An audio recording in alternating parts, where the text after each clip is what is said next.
Bonjour à tous et bienvenue sur le plateau des 24 heures chrono de l'International pour cette 16e heure de direct depuis les studios de TV5 Monde. 15e ville traversée puisque nous sommes désormais à Bâle, Basel en allemand. 3e ville de Suisse avec près de 170 000 habitants dans le nord-est du pays, sur les bords du Rhin. Pour débuter cette émission, j'ai l'honneur d'avoir à mes côtés Madame Claudine Schmitt, députée des Français de l'étranger en Suisse et au Liechtenstein depuis juin 2012. Bonjour Madame. Bonjour. Vous êtes aussi membre de la Commission des affaires culturelles et de l'éducation et également présidente du groupe d'amitié franco-suisse. Exact. J'ai également à mes côtés Monsieur Frédéric Duvinage, directeur de l'Eurodistrict trinational de Bâle directeur de l'Eurodistrict trinational de Bâle. Est-ce que vous souhaitez compléter un peu votre présentation, Monsieur Duvinage? Donc l'Eurodistrict trinational de Bâle, c'est la structure que les élus des 3 pays ont mis en place pour organiser la coopération au niveau de l'agglomération trinationale de Bâle, puisque Bâle est le centre d'une agglomération de 900 000 habitants. D'accord, merci. Géographiquement, la Suisse et la France sont 2 pays frontaliers, donc ce qui explique des relations très fortes entre les 2 pays. Est-ce que vous pouvez nous en dire un petit peu plus, Madame Schmitt? Oui, les relations entre la France et la Suisse sont vraiment très importantes, puisqu'en termes ne serait-ce que d'économie, la France est le 3e partenaire de la Suisse après l'Allemagne et l'Italie. Et les relations sont aussi très importantes en matière de recherche, puisque la Suisse est un pays d'innovation, en matière universitaire. Et puis, il y a toutes les coopérations très locales que Bâle connaît très bien, comme par exemple en termes policiers. Donc, c'est vraiment très, très important ces relations qu'il y a entre les 2 pays. Monsieur Duvinage, parlez-nous un petit peu plus de l'Eurodistrict. Qu'est-ce que ça englobe finalement comme espace?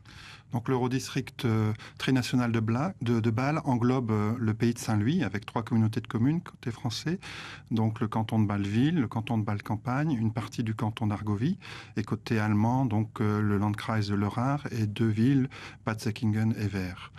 Donc on fait des coopérations au niveau de l'aménagement, des transports en commun, de la jeunesse, des échanges entre les personnes et les habitants de ce bassin de vie trinational. Et cet organisme, il existe depuis combien de temps à peu près? Donc il a été créé en 2007, et donc ça fait à peu près 8 ans. Ouais. On va tout de suite un peu parler de la présence française en Suisse et dans la région de Bâle plus précisément, avec Madame Sylvaine Carta-Levert, qui est consul général de France à Zurich. Nous avons à peu près 4000 Français inscrits au consulat qui vivent dans cet ensemble. Tous les Français, ici comme ailleurs, ne sont d'ailleurs pas inscrits au consulat. Et c'est plutôt de l'ordre de 4500 à 5000 Français qui sont installés ici, auxquels s'ajoutent les travailleurs frontaliers. Alors, quelles évolutions récentes? De plus en plus de Français s'installent à Bâle. Ce sont des personnes actives plutôt jeunes. 27% ont moins de 25 ans, il y a aussi beaucoup d'étudiants. 49% sont dans le monde du travail, cadres pour la plupart, installés avec leur famille et employés dans les secteurs de la chimie, de la pharmacie, des services qui soutiennent ces industries et également les sociétés d'assurance. De retour sur le plateau des 24 heures chrono de l'International, Madame Schmitt, vous voulez réagir un petit peu à cette vidéo par rapport à la présence française en Suisse de manière générale? Oui, les Français sont au nombre d'un peu plus de 160 000 inscrits dans les consulats. Disons que 3/4 vivent dans la région de Suisse romande, 1/4 dans la région suisse alémanique, puisque il y a une certaine difficulté pour nos compatriotes, qui est un problème, disons, de la langue. Et à Bâle, ça ajoute encore une autre spécificité qui est le dialecte et de parler le bâlois. Donc à Bâle, on parle français, on parle allemand? On parle surtout bâlois. D'accord. Et d'ailleurs, les Français, les frontaliers, puisque la consul générale l'a évoqué, qui sont là, sont souvent des Alsaciens parce qu'ils sont très familiers avec cette langue et ils parlent allemand. Monsieur Duvinage, parlez-nous justement un peu aussi de la présence française dans l'Eurodistrict. Donc les Français représentent 10% de la population de cette agglomération trinationale. Donc c'est important, mais c'est plus petit que les Allemands avec 30% et les Suisses avec 60%. Et en fait, on essaie d'articuler et de voir comment la partie française de l'agglomération peut profiter de l'excellence bâloise. Puisqu'on va le voir dans la suite de l'émission, les Bâlois, la ville de Bâle a quand même une excellence dans beaucoup de domaines économiques, etc. Et on voit sur Saint-Louis, sur Uningre, on essaye un peu de voir qu'est-ce qu'on peut appliquer. Un des exemples, c'est que par exemple, Le slow-up, c'était un peu une journée où, avec des rollers, avec des vélos, on faisait un parcours. On l'avait au début que du côté suisse, après on l'a eu du côté suisse, du côté allemand, et maintenant on l'a de manière trinationale. Merci. Justement, la Suisse, par rapport aux idées reçues qu'on peut avoir sur ce pays, il y a une chose qui revient assez souvent, c'est le coût de la vie. Donc on va tout de suite écouter monsieur Lionel Pilorget qui aborde ce sujet. J'aimerais vous donner quelques informations déjà sur le coût de la vie à Bâle, sachant que c'est une ville en Suisse. En général, la vie en Suisse est plutôt chère. Et pour ce faire, je vais vous donner un exemple.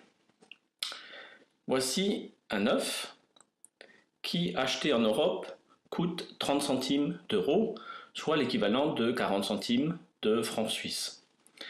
Voici un œuf jumeau, acheté en Suisse, il me coûtera 80 centimes de francs suisses. Donc vous l'aurez compris, c'est le double du prix en Europe. Donc la vie est plutôt chère en Suisse, à Bâle, sachant que quand on habite à Bâle, on peut évidemment aller faire ses courses en Allemagne ou en France et bénéficier d'un coût de la vie moins élevé et puis d'un taux de change très intéressant. Madame Schmitt, monsieur Pilorget dans cette vidéo évoque quelque chose qui est intéressant, un phénomène, c'est le tourisme d'achat. Qu'est-ce que vous pouvez nous dire à propos de ce flux qui peut exister, les Suisses qui vont en France pour faire leurs courses, qu'est-ce qui se passe? Oui, et Bâle est très très bien situé à ce sujet-là, puisqu'il n'y a pas, disons, de temps et de déplacement. La France est à côté. D'ailleurs, les supermarchés, parfois le supermarché en France est plus proche que le supermarché en Suisse. Bon, des Suisses vont aussi en Allemagne, il ne faut pas l'oublier non plus, puisque l'Allemagne est aussi très proche. Mais ça, c'est vraiment une grande qualité que lorsque l'on vit à Bâle, c'est de pouvoir profiter de la France et aussi des produits français vraiment à tout niveau. Justement, le coût de la vie est peut-être dû au salaire qu'on peut retrouver en Suisse par rapport à la France. Avec une activité transfrontalière qui est importante, est-ce que c'est aussi le cas dans l'Eurodistrict ? Donc, en fait, les salaires en Suisse sont plus importants, mais quand vous discutez avec les collègues suisses, ils n'ont pas le même système non plus. Leur loyer est plus élevé, leur sécurité sociale coûte plus cher, les courses, s'ils les font en Suisse, coûtent plus cher. Donc, on voit qu'il y a quand même une différence, mais en fait, si chacun gagne son salaire dans son pays et vit dans son pays, les Suisses sont un peu plus riches que les Français, mais s'ils dépensent tout en Suisse, ils ne sont pas extrêmement riches, quoi. En fait, on gagne, le salaire est élevé parce que le coût de la vie est très élevé. On a l'impression que la Suisse représente un Eldorado, Madame Schmitt.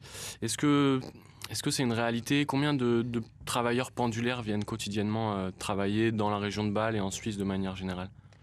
Alors, les pendulaires sont dans la région de Bâle à peu près 50 000, dont 27 000 Français.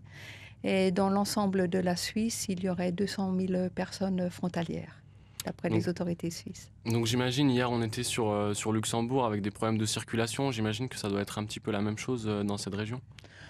Oui, c'est bon, chaque fois qu'il y a des flux.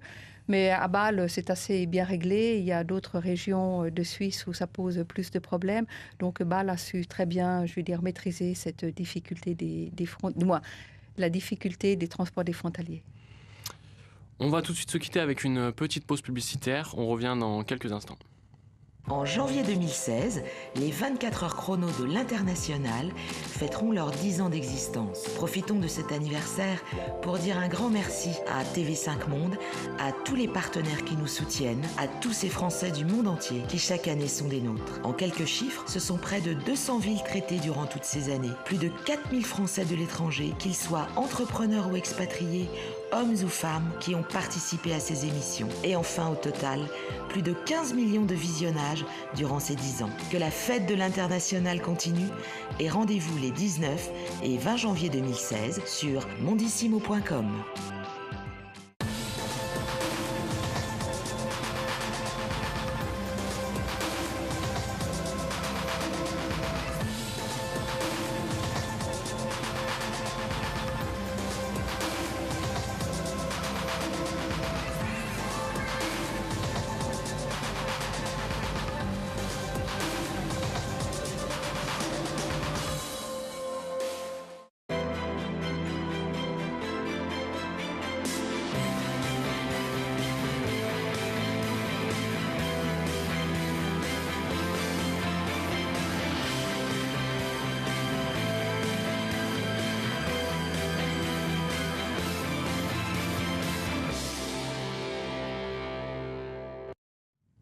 De retour sur le plateau des 24 heures chrono de l'International, où nous sommes depuis les studios de TV5 Monde, j'ai le plaisir d'accueillir Monsieur Didier Assandry. Vous êtes conseiller du commerce extérieur et également directeur de business et technologie. Tout à fait. J'ai aussi le plaisir d'avoir à mes côtés Madame Yolande Ditch. Donc bonjour Madame, vous êtes ex-directrice de l'École française de Bâle. Absolument, j'y ai travaillé pendant 15 ans. Donc une présentation assez exhaustive, j'ai rien oublié. Non, c'est correct. Donc justement, je voulais profiter un peu de votre présence pour tout de suite pour aborder un peu le système scolaire suisse. Est-ce que vous pouvez nous décrire un peu en quelques mots le système scolaire suisse?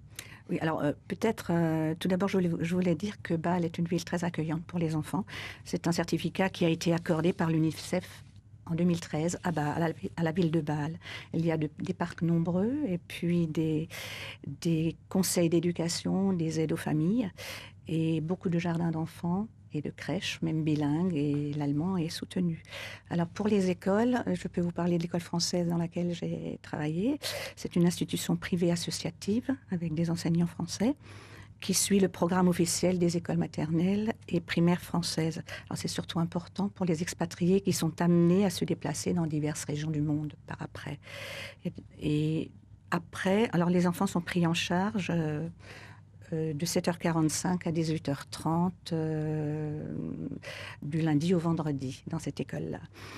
À la suite de l'école primaire, les enfants peuvent rejoindre différents systèmes, le système français, dans les écoles en France toutes proches, à quelques kilomètres en bus, ou le système suisse, où des cours de langue sont assurés. Justement, on va tout de suite écouter Monsieur Pilorget qui revient sur ces points forts du système scolaire suisse. J'ai 2 enfants qui font leur scolarité en Suisse pour des raisons linguistiques déjà. Donc ils parlent l'anglais, l'allemand, le français. Et puis parce que la scolarité suisse met l'accent sur l'individu, en fait, quel que soit le type de formation, et vise à l'intégration de l'individu dans la communauté. Il ne faut pas oublier qu'Erasme a vécu plus de 17 ans dans la ville de Bâle, ce qui lui donne un caractère humaniste important. Monsieur Assandry, vous êtes d'accord avec ce qui vient d'être dit dans cette vidéo? Oui, je suis tout à fait d'accord, puisque je suis dans le même cas. Mes enfants sont dans le système suisse. Donc, on a l'impression que la particularité du système scolaire suisse, c'est qu'il y a de nombreuses connexions entre monde professionnel et monde scolaire, avec la filière à apprentissage, par exemple, qui est beaucoup plus valorisée qu'en France. Est-ce que c'est quelque chose qui est vrai, Madame? Oui, Madame c'est une réalité. Et alors, il y a aussi quelque chose qui est important, c'est qu'on enseigne le français dès l'école primaire. C'est la première langue étrangère enseignée dans l'école suisse. Et ce qui est important, je crois, c'est que les élèves peuvent, à partir de 15 ans, suivre 4 filières, soit les meilleurs qui vont au gymnase, ou alors ils vont vers un bac professionnel, ou alors l'apprentissage en alternance, où 50% des enfants se dirigent. Et ça, c'est extrêmement bien soutenu par les entreprises et par l'État. Et ça fait que c'est une adaptation parfaite du système suisse au monde du travail, je pense. Avec des établissements d'études supérieures qui sont mondialement reconnus en Suisse. Absolument. tout à fait, tout à fait. L'université de Bâle, par exemple, c'est la plus ancienne haute école de Suisse. L'école polytechnique de Zurich et de Lausanne, parmi les meilleures au monde. Et l'université de Freiburg en Allemagne et l'université de Strasbourg. Donc les compétences sont plutôt privilégiées par rapport au diplôme, Monsieur Assandry? Oui et non. Oui et non. C'est-à-dire que plus rapidement que dans le système français, on aiguille les élèves vers tel ou tel type de scolarité ou d'apprentissage. Donc pas tout le monde peut devenir docteur, dirons-nous. Mais très tôt, les personnes qui ne vont pas avoir des diplômes, très tôt, ces personnes-là vont être aiguillées sur une filière pratique avec un apprentissage en entreprise dès le départ. Donc lorsque ces personnes vont avoir un certificat de scolarité, elles auront déjà 4 ou 5 ans de vie pratique en entreprise. Vous êtes d'accord avec ça, Madame Ditch? Absolument. Moi, je pense qu'on essaie vraiment de valoriser la bonne formation une bonne formation pour chaque élève. Et ce qui est aussi important, c'est qu'il existe des passerelles qui permettent à des enfants qui n'ont pas acquis la maturité nécessaire à un moment donné. Par exemple, un apprenti qui veut, après passer son baccalauréat, peut, grâce à une passerelle, continuer des études. La maturité, c'est ça, le baccalauréat en Suisse? Tout à fait. Oui, c'est vrai. Donc c'est assez clair, c'est vrai qu'il y a beaucoup de différences finalement entre système français et système suisse, avec des entreprises qui sont beaucoup plus impliquées dans la vie des établissements scolaires. Oui, oui, et il y a, je pense qu'il y a comment dire, vraiment un grand transfert entre les... Une plus grande coopération. Une synergie, Une coopération, une synergie entre Mais les si je peux juste vous prendre une petite remarque, il n'y a pas un système scolaire suisse, mais il y en a 27, puisque chaque canton a son propre système, plus un système pour les écoles privées. Et c'est justement une des grandes réformes d'essayer d'unifier un peu tout ça, puisque jusqu'à présent, si vous étiez dans le canton de Bâle-Ville, vous déménagiez dans le canton de Bâle-Campagne, le système était différent. Donc, on traverse la rue. D'accord, merci. Merci beaucoup pour toutes ces informations. On se quitte tout de suite avec une petite pause publicitaire avant d'aborder les thèmes plus attrait à l'économie.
La CFE, votre sécurité sociale jusqu'au bout du monde. De retour sur le plateau des 24 heures chrono pour cette 16e heure de direct. Donc j'accueille encore une fois Monsieur Frédéric Duvinage, qui on le rappelle est directeur de l'Eurodistrict Trinational de Bâle. Messieurs, on va désormais aborder des thèmes un peu plus économiques. Donc qu'est-ce que vous pouvez nous dire à propos de la notion d'entreprendre en Suisse, Monsieur Dassandry? La notion d'entreprendre, je dirais que c'est quelque chose qui est ancré dans la culture suisse, mais surtout c'est quelque chose qui est aussi encouragé et qui est simplifié au plus haut niveau pour pouvoir permettre à chacun de créer son entreprise, de se mettre à son compte, de créer une activité. Monsieur Duvinage, est-ce que vous pouvez nous faire un petit état des lieux de l'activité entrepreneuriale, le nombre d'entreprises dans l'Eurodistrict justement? Alors bon, c'est clair que dans l'Eurodistrict, la plupart des entreprises sont côté suisse, puisque c'est vraiment le cœur économique de l'agglomération. Du côté suisse, on a les foires de Bâle, on a le secteur des biotechnologies, on a le secteur de la pharmacie, de la chimie, de la mécanique, des banques, des assurances. Donc on a vraiment un cluster mondial. Et on voit qu'actuellement, du côté français et du côté allemand, on voit une articulation qui est en train de se faire pour s'adapter et être complémentaire du cluster bâlois. Donc on a beaucoup plus de nombre de salariés sur le canton de Bâle que d'habitants. C'est pour ça qu'il y a autant de frontaliers. Et en plus, on a un cluster qui est très important, celui de l'aéronautique, au niveau de l'Euro-Airport, qui a quand même 6 millions de passagers par an et 27 000 emplois induits. Monsieur Dassandry, quels sont les avantages et les inconvénients pour implanter sa société dans le canton de Bâle? Je dirais, le premier inconvénient, c'est de trouver du personnel qualifié.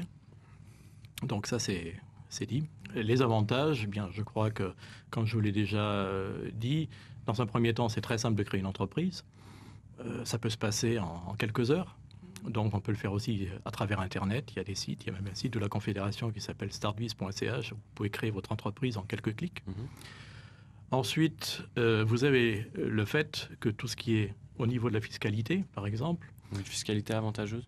Oui, mais surtout aussi charge d'entreprise. Alors, charge d'entreprise, il faut savoir que si vous payez quelqu'un 100 en Suisse, il vous en coûtera 115, il vous en coûtera 128 en Allemagne et il vous en coûtera 147 en France. Donc, vous voyez déjà au niveau charge salariale une grande différence. Et puis, on dit souvent que le droit du travail, ça représente en France quelque chose comme ça, et en Suisse, c'est beaucoup plus simplifié? C'est très simplifié, c'est très libéral, donc vous pouvez engager et puis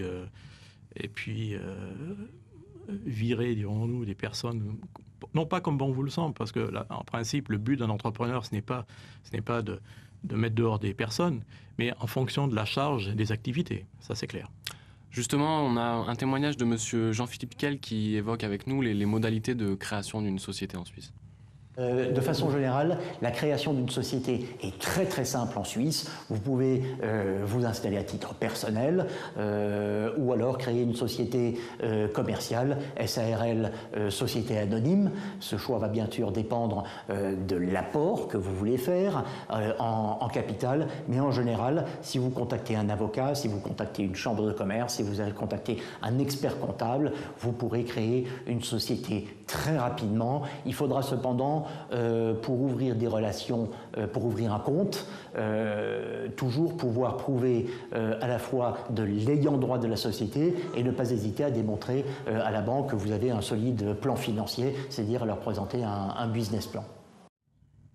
Vous êtes assez d'accord, monsieur Assandry, avec ce qui vient d'être dit ? Oui, je pense. C'est la base de tout ça. Donc, effectivement, il y a les formes traditionnelles d'entreprise, SA, SARL. Il y en a d'autres qui sont beaucoup moins communes. Et puis, il y a aussi la possibilité de travailler même sans créer d'entreprise. Donc, n'importe qui peut envoyer des factures en son nom propre.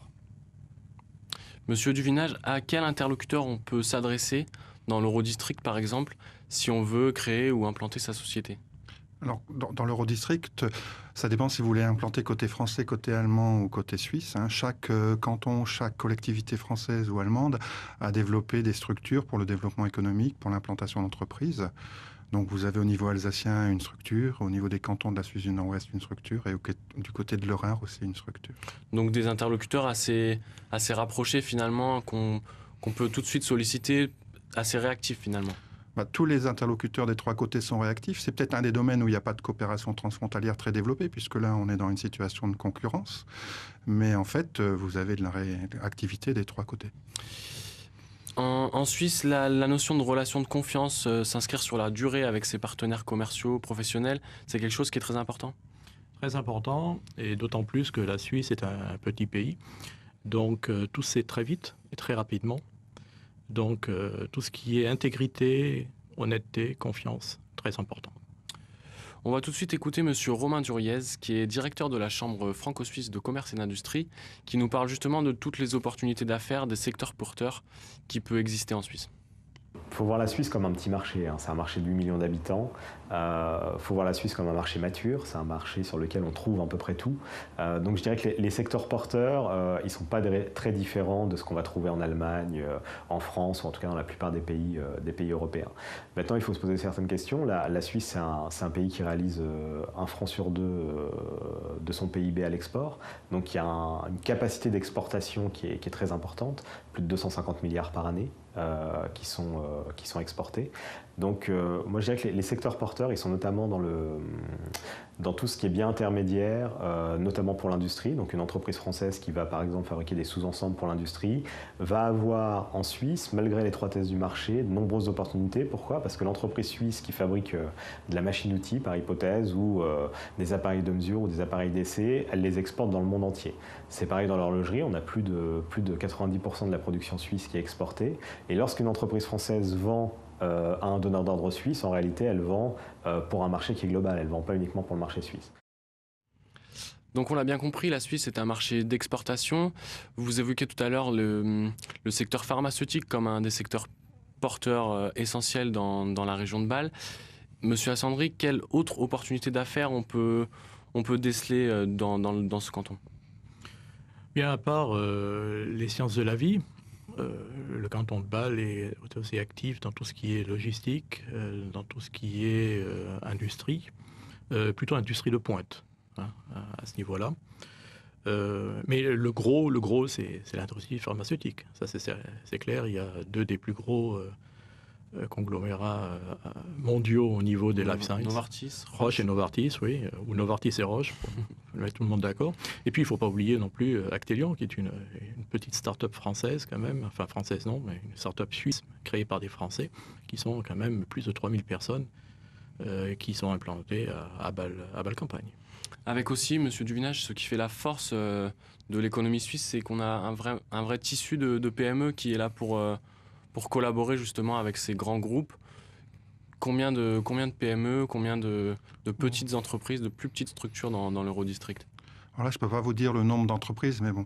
Ce qui est important du côté suisse, c'est qu'ils cherchent l'excellence et ils la trouvent. S'ils doivent la trouver en France, ils iront la chercher en France. S'ils la trouvent en Allemagne, ils iront la chercher en Allemagne. S'ils doivent la trouver aux États-Unis ou à Singapour, ils iront là-bas.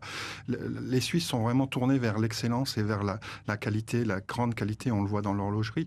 Et donc, le nombre d'entreprises, je veux dire, sur le territoire n'est pas peut-être le bon chiffre pour comprendre comment fonctionne le tissu économique bâlois. Monsieur Assandri, quelle est la tendance à adopter dans les affaires? Quelle attitude à adopter si on veut trouver un emploi, par exemple? Si on veut trouver un emploi, eh bien, dans un premier temps, c'est de postuler, bien sûr. Ça, c'est clair. Tout dépend de l'emploi et du secteur dans lequel vous voulez postuler. Ce qui se fait en Suisse, c'est de mettre sa date de naissance, c'est de mettre sa photo, par exemple. Donc beaucoup d'informations qui en France ne sont pas tout à fait nécessaires. Ensuite, suivant les secteurs dans lesquels on travaille, l'anglais, l'allemand, le suisse-allemand, des fois le français. Alors tout dépend, hein, parce que encore une fois, la Suisse, c'est 26 cantons différents, c'est 26 gouvernements différents, et je dirais pas 26 règles différentes, mais beaucoup de règles. Merci. On va faire une dernière petite coupure publicitaire avant d'aborder la dernière partie de l'émission.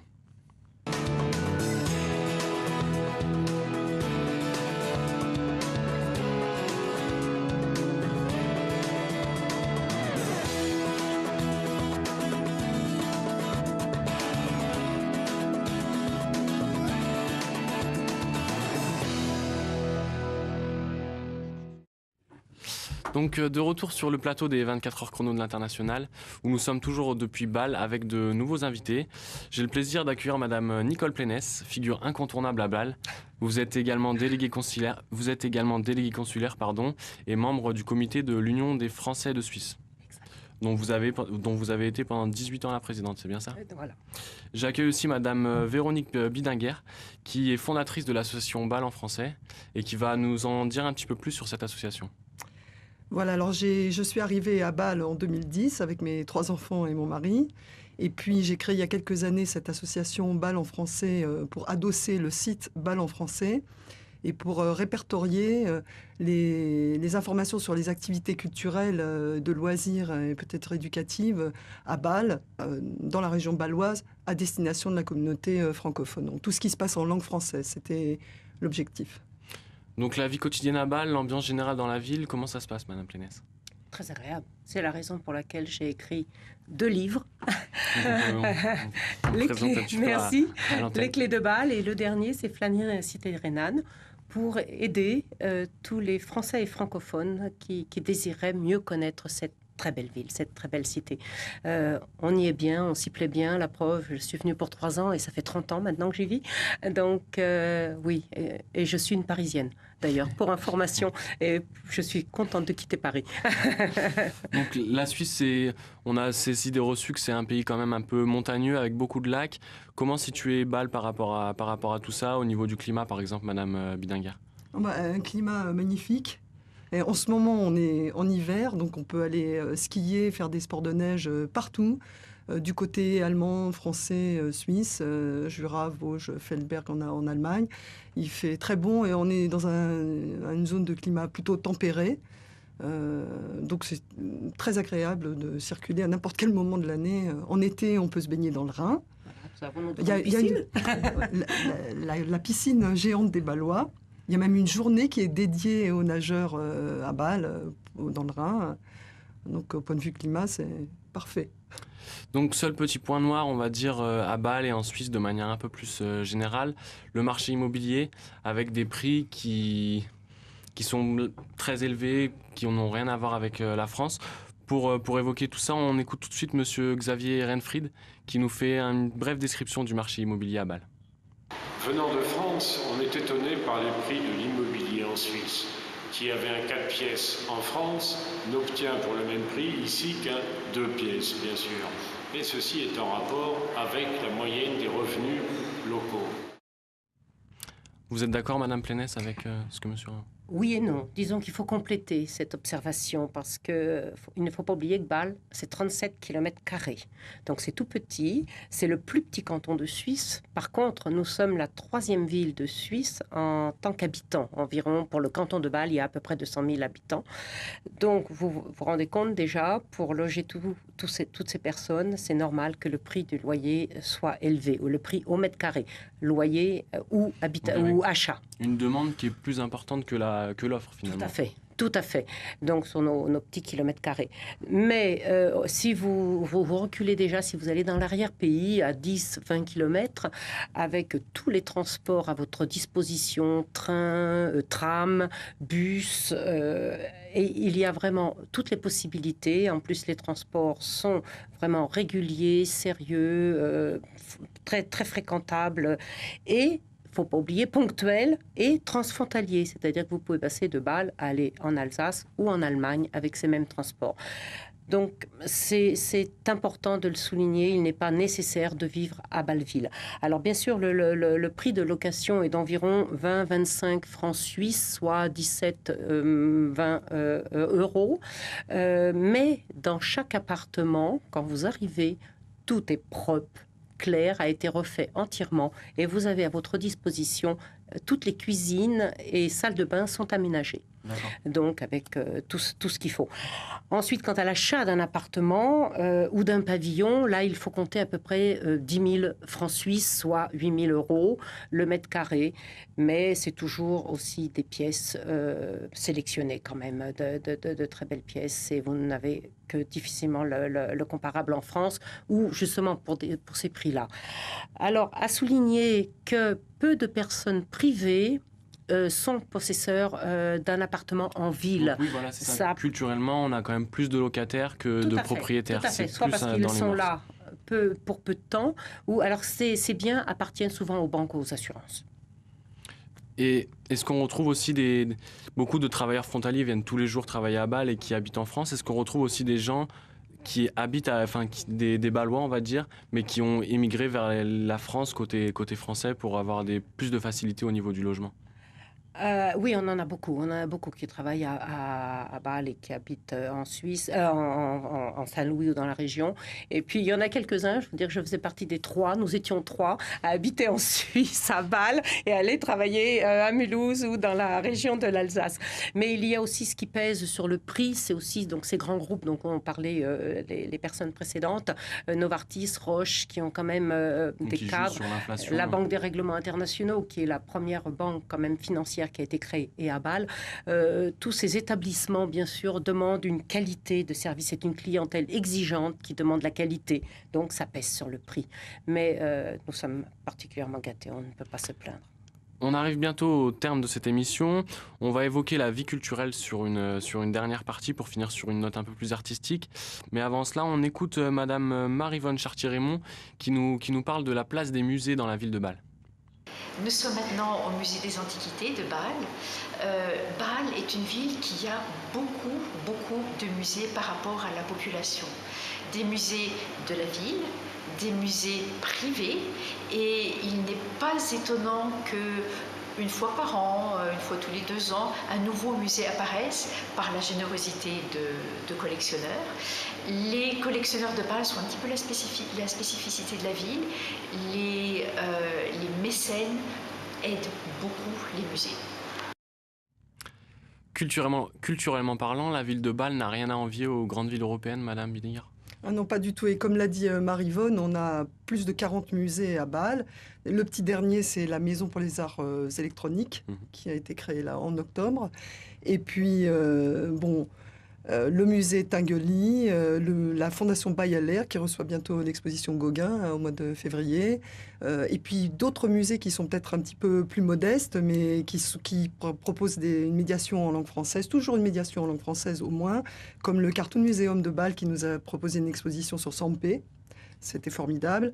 Et oui, toute la médiation se fait aussi en langue française. De nombreuses visites sont organisées aussi par l'Alliance française de Bâle en langue française. Et voilà, donc on n'est pas du tout perdu à Bâle, bien qu'on soit dans une ville de langue allemande. Les événements récurrents à Bâle en termes de culture, dans nos précédents échanges, on avait évoqué le carnaval. Donc, Ah bien sûr, ça c'est immanquable. Bâle ne serait pas Bâle sans son carnaval truculent. Donc à quelle période de l'année ? Alors ça c'est toujours en février, ça va bientôt être, ça va arriver, c'est toujours à peu près en février. Et c'est quelque chose d'extraordinaire, unique au monde, qu'il ne faut absolument pas manquer. Il faut faire le déplacement pour venir à Bâle parce que tout se passe calmement. C'est beau, c'est une tristesse esthétique et où il y a du mystère, mais c'est unique au monde et vraiment j'encourage tout le monde à venir à Bâle. Les Bâlois en profitent pour passer quelques petits messages politiques. Ah oui, tout à fait. C'est l'occasion pour eux dans l'année de dire un petit peu ce qu'ils pensent des événements aussi internationaux. Peut-être cette année, là, ça va être facile de trouver des thèmes. Et puis ne pas oublier sa plaquette. On doit acheter sa plaquette si on veut circuler pendant le Fastnacht, sinon on ne peut pas.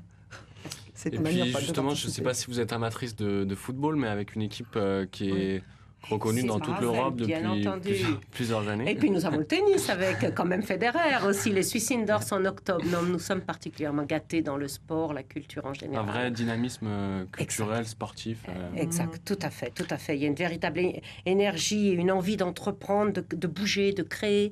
Il y a quelque chose qui se dégage dans cette vie. Vous ne pouvez que participer. Et justement, alors en termes d'interculturalité, pour conclure un petit peu l'émission, quels conseils vous pourriez donner à une personne qui souhaite s'installer à Bâle ?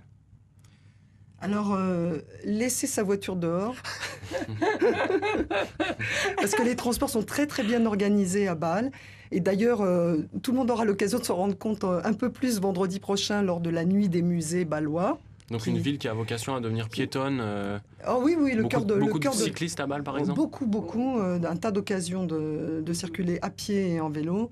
Et puis donc, ne pas penser que sous prétexte qu'on est à Bâle et que la langue parlée est l'allemand, on va s'ennuyer parce que tout le monde communique en langue française aussi. Et vous, Madame Plénès, si vous deviez souligner les erreurs qu'une personne ne doit absolument pas faire si elle souhaite s'installer à Bâle ? Ne pas s'intégrer, ne pas chercher à s'intégrer.